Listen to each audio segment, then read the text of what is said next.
Hello and welcome to Fidelity Next. I'm Jessie Serafian. So I'm super excited for today's show. Today we're joined by April Cockshut. She's a clinical herbalist, certified nutritional practitioner, and registered psychotherapist qualifying RPQ, an engaging discussion on how to navigate exam season stress-free. So before we dive into the discussion, I want to remind everyone unique and have different needs and to speak to a doctor or medical practitioner before starting any program. So April, thank you so much for joining us today. Thanks for having me. I'm excited to be back. What a great topic to discuss. Yes, I agree.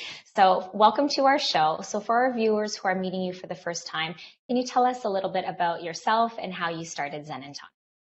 Yeah, that's a great question. It was actually pretty close after university. I had my own health concerns. University is a stressful time, and that stress can manifest in so many different ways. And, I started having some digestive issues after all that stress from university, and I just felt like I couldn't get the support I needed. So I, went on my own journey, healed myself through nutrition, through stress management techniques, and acupuncture. And I wanted to share this passion with my community and support them and find the underlying issues to their problems to live happy and healthy. That's fantastic. So I think that will be a great segue into what we're talking about today. So we're talking about how to avoid burnout during exam season specifically. So why do you think this is such a hard time? I think you can ask most any adults out there what was their most stressful time, and I'm going to say more than 50% is going to say university is a time where we're going through so many different changes. We're really going through a lot of growth in our lives. We're really discovering, who we are, what are we going to do in this, next independent section of our lives. There's a lot of pressure we put on ourselves and that we feel from, the environments around us. And that can really cause a lot of us to burn out. And when we burn out from overstudying, from not eating properly, from not taking care of our bodies, that's going to affect us for years to come. So that's why it's really important, for students to take the time, step back, get in tune with their body, take the breaks when their body is telling them to, and encourage some healthy habits, which we're here to support. Yeah, no, I completely agree. And it's a big transition too from, leaving home. Some of them live on campus and they're living on their own, trying to, make meals on their own as well. So that's a big time for them. So we're going to dive into some helpful tips for students and how to prepare for exams. So what are some 5 tips that you recommend now and beyond? Yes, exactly. Really hard to nail it down, but in terms of university, looking back, what I wish that I really focused on to really support me and adolescents and students, sleep, number one. Okay, so important. At any age, sleep is important, but especially at an age or in your mid-20s, we still need a lot of sleep, especially for our mental and cognitive ability. Okay, taking regular breaks. You can only absorb so much information. We gotta take those breaks. Nutrition. You are what you eat and absorb. So of course that's going to support us. And a lot of people forget our brain is made of fat. That's a key macronutrient. We got to feed our bodies the right ones. Hydration and caffeine. And then last but not least, I'm sure no one wants to hear this, but limiting social media, which in this day and age has never been so important. Those are great. So all great tips for sure. So we're going to start with the first one, which is sleep. So sleep is so crucial for everyone, but is it more important than pulling an all-nighter for extra studying? So if so, what are some key ways to support our sleep as a student? Yeah. So if you want to ace your exams, you have to start acing your sleep schedule. Number one. Okay. Pulling all-nighters can sound like a great idea. Let's not study. Let's just study the night before, cram everything in, and we'll wake up or go straight into the exam knowing everything. But that can be detrimental to your memory, your cognitive function, and your actual effectiveness of writing that exam. Okay. Sleep is very essential to memory, to attention span, and to our logical reasoning. So if we're going into an exam and there's any problem solving or memory involved, if we're sleep deprived, we're not going to be getting the best mark. We could be if we got quality sleep. Okay. And it's really important to understand it's not just about the quantity of sleep, it's about the quality of sleep. So we want to make sure, we are getting, if we're, in our mid-20s, adolescents, late teens, we want to be getting at least 8 hours of sleep. It's clinically proven that we still need 8 hours of sleep at that time of our lives to have the best rest for exams or efficient functioning. Okay. So quality of sleep. If you're waking up in the middle of the night, getting less than 8 hours of sleep, or just taking naps throughout the day versus a long extended period of time, you have to support your sleep patterns. So, some really good ways to support, which I would really encourage students to do, is sleep at a consistent time every night. If you know to get those 8 hours, you have to go to bed at 10 p.m. or 11 p.m., go to bed consistently every night. Your body loves that. It wants to create a schedule. Okay. Another really important thing is the best time to go to bed is actually 10 p.m. For students, I'm sure that's really early, so I would aim to sleep no later than 11 p.m. Right? So if you're thinking about pulling that all later, just be like, no, I'm keeping my sleep schedule consistent. That's my one sleep goal, and I'm sticking to it. Okay? And last but not least, to support that, I would really encourage students to limit napping to 20 minutes a day. Do you remember napping in university? Did you ever take naps? I love to nap.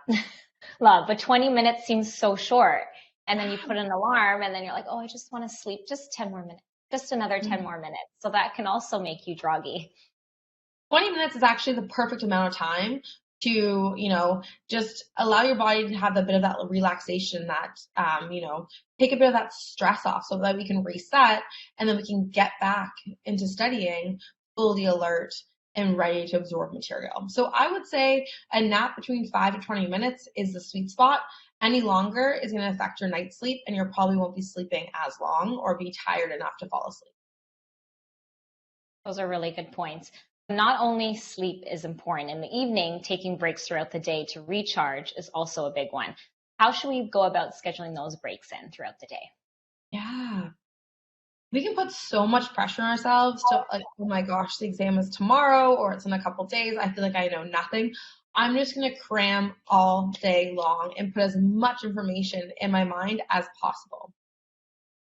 That is not really efficient, and it's not going to help. If anything, it can actually be detrimental to your memory and your logical thinking. It's actually been proven that, for those doing the best on exams, it's proven to take a 5 to 20-minute break every 90 minutes to maintain your most effective amount of productivity, motivation, and focus.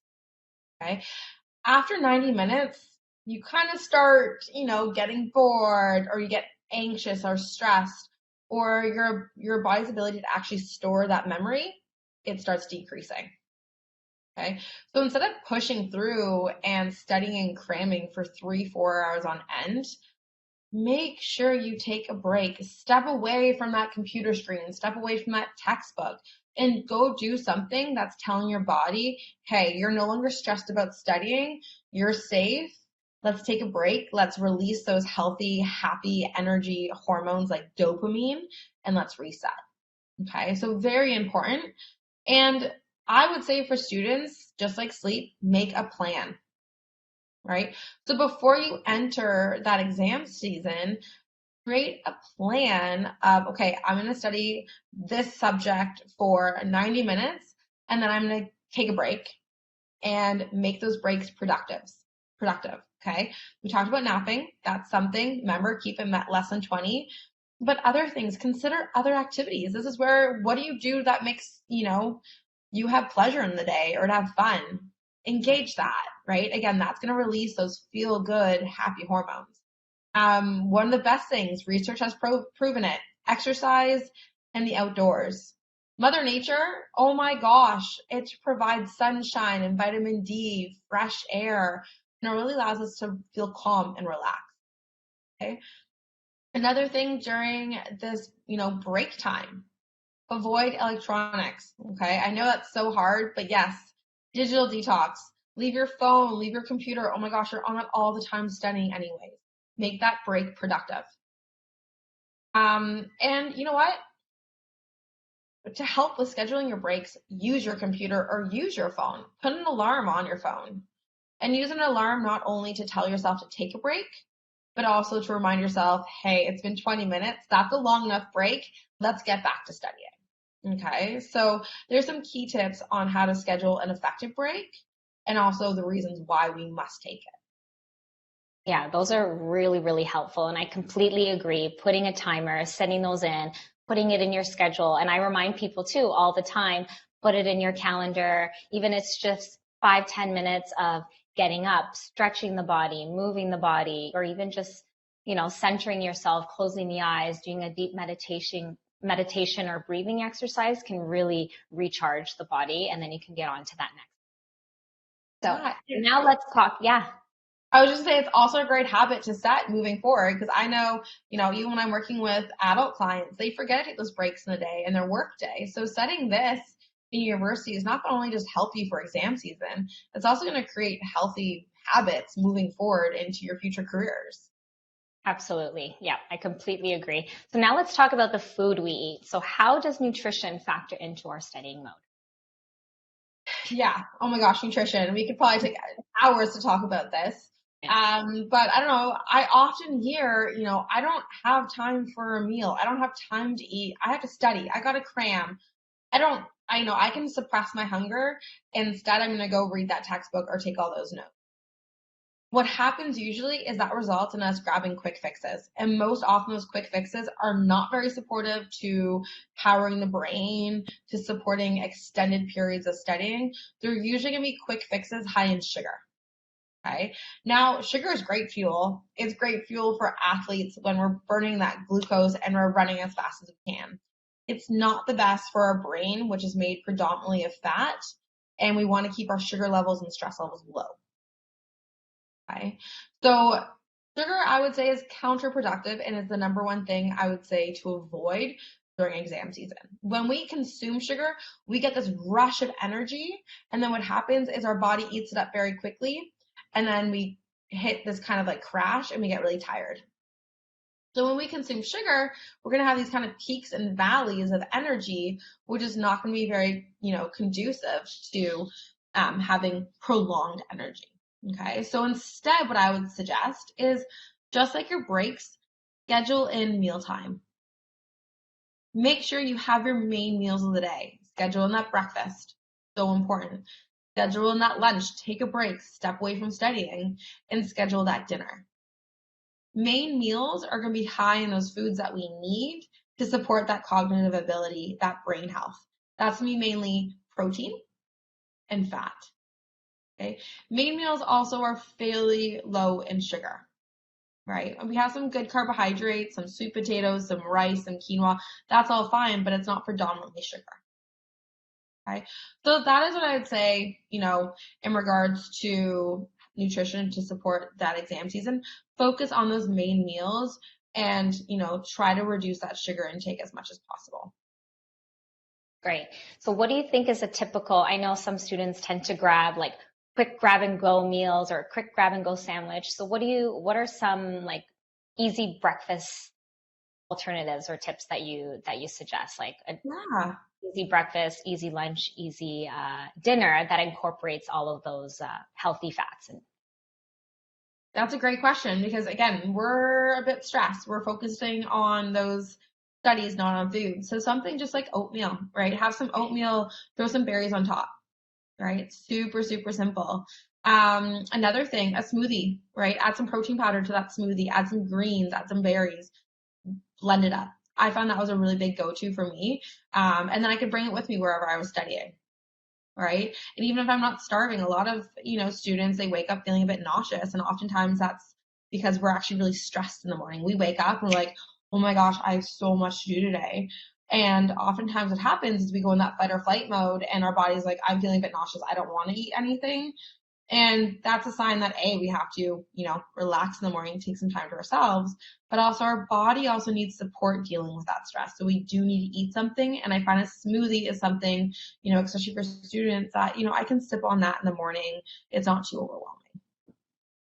Great. So with those late night studying and prepping, most tend to consume more caffeine and energy drinks. So how do we avoid this and what are some alternatives? Yeah, oh my gosh, it's a great question. I'm pretty sure that's when I started drinking coffee was exam season in university. What about you? Yes, for sure. Right? I think that was a start for everyone's caffeine intake. And it can be so easy when we're feeling exhausted, we're feeling tired, and we're like, oh, I need energy. I need to study for another 5 hours. And we're told caffeine, right? We don't know the side effects of caffeine. Let's just drink more. Especially also exam seasons generally in the winter when it's cold. So why not have like a nice mug hug, something that's warm to keep us warm? Unfortunately, with caffeine, it does the exact same thing as sugar. Okay. When we drink coffee, it's gonna, kickstart our energy molecule, which is cortisol, which is also our stress hormone, and it's gonna really rise it up. We're gonna get a quick influx of energy, but unfortunately, that energy is only gonna last for so long, and we're gonna crash again. And when we crash, that's when we're like, oh, let's take a nap, or let's have more caffeine, or let's have more sugar to bring that energy back up. But again, we're going back in these highs and low cycles, which is not going to be supportive to, effective studying. So what I would say is make sure you're hydrated. Oh my gosh, it is so easy to sit at a desk and not eat and not drink. So my advice to all students is make sure you have like a good, 1 liter water bottle with you and make it your best friend during exam season. Yes, exactly, right? Bring it Always with me. everywhere with you. Yes, everywhere. And the reason for that, caffeine, it dehydrates you by 2 cups of water. As much as it's made of water, it is not hydrating. So it is stressing the body out, it's tiring the body out, and it's only going to make you more tired in the long run. Okay. Caffeine, right? And that's not only just coffee, it's black tea, it's green tea, it's those energy drinks. Its half life is minimum 6 hours. So if you're having a coffee at 5 o'clock, that's going to still be affecting the average person until 11 p.m. and keeping you up. And most people, it's going to affect until 2 to 3 in the morning. So again, you're not getting that quality sleep. You're just sleeping. You're not getting into those deep sleep cycles. Yeah, no, I completely agree. I know for myself, my body, whenever I have caffeine after a certain time, like usually around 12, 1 o'clock, then it affects my sleep. 100%. I can't sleep. So one So cup of put in coffee the in the morning. water, reduce Yes. the coffee. Yeah, for sure. Okay, so now on to the big one, social media. So this is a huge distraction. How can we limit our screen time? Oh my gosh. Um, it is such a distraction. And, it's not only for students out there, it's also for adults. And social media is affecting all of us out there. And I find with most all my clients, this is where a lot of our focus is for that stress management. Because oftentimes when we're stressed, we want something mindless. So we go ahead and we pick up our phones and we're just on it and we're just scrolling. And before we know it, it's an hour has passed and we're like, oh my gosh, I've been doom scrolling for an hour and I just wasted all this time. And guess what? We're even more stressed. Okay. So we really want to limit our, social media when we're studying so that we can have unbroken focus and actually 100% focus. When we have notifications going off, when we have, advertisements popping up on our watches nowadays, we're constantly breaking our focus and going back and forth. And that way our brain can't absorb and memorize the material we need. Okay. We need to maintain that focus. So something, I work on with clients is taking a break from social media during exam time.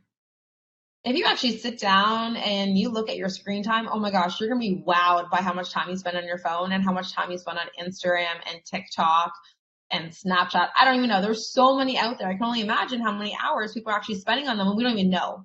Yeah. Right? So something that you could do is go on and get educated. How much time am I actually spending on my phone? If it's 5 hours a day, make a goal of like, okay, I want to reduce that during exam season to 2. Or if you find it's detrimental, delete that Instagram off your phone. It's not going to delete your profile. It's not going to get rid of it forever. But after exam season, you can re-download it at any time. Yeah. That's going to remove a lot of pressure of I have to post something or I have to like things or that external pressures that we really don't need in ourselves during a time like exam season where we have enough pressure on us. Yeah. So that's one thing I definitely suggest. Another thing that you can do is you can actually go on to your settings and you can add an app limit. So I'd recommend doing an app limit for 20 to 30 minutes a day. So you give yourself a little bit, some people love it. It's, a source of enjoyment. They watch dances or funny videos, and I can understand how that can be uplifting. We also just want to make sure that it's not too much time.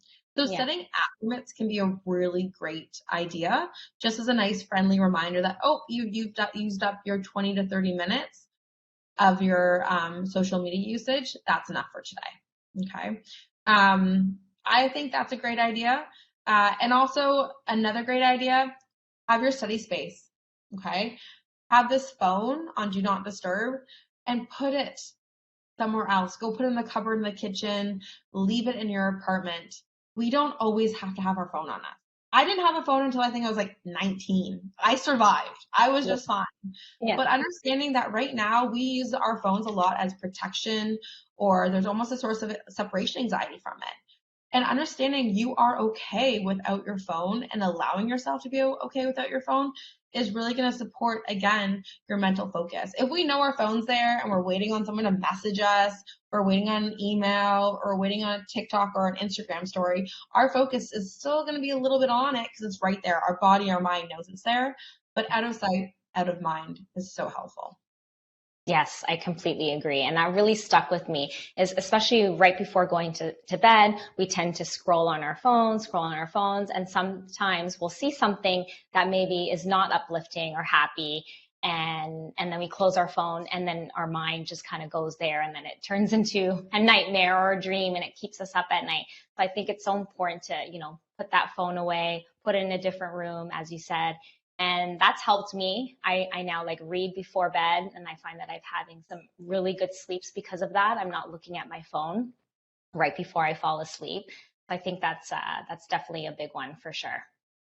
Yeah, I love that. And again, these are habits that are not only just specific to students, but these are habits to ingrain in our day to day to set you up for success after school and your future career. So it's something to look forward to. Yeah, for sure, 1000%. So our last question: what is one key takeaway that you want our viewers to know? I want viewers to know that university is hard. It's not easy. There is a level of stress there, and that stress is completely valid. I think, reminding ourselves that it's okay to acknowledge that it's hard or it's difficult and to have some self-validation, I think is so important. Honor your emotions, honor your body, listen to it. It tells you when you need something. If you're tired, understand that I've just been studying for 3 hours. It's okay to feel tired. Maybe I need a break. Maybe I don't need caffeine or sugar and force myself, to output energy. Maybe my body needs me to understand that it needs a little bit of a break. So I need to step away. I need to get some fresh air. I need to go make myself a meal.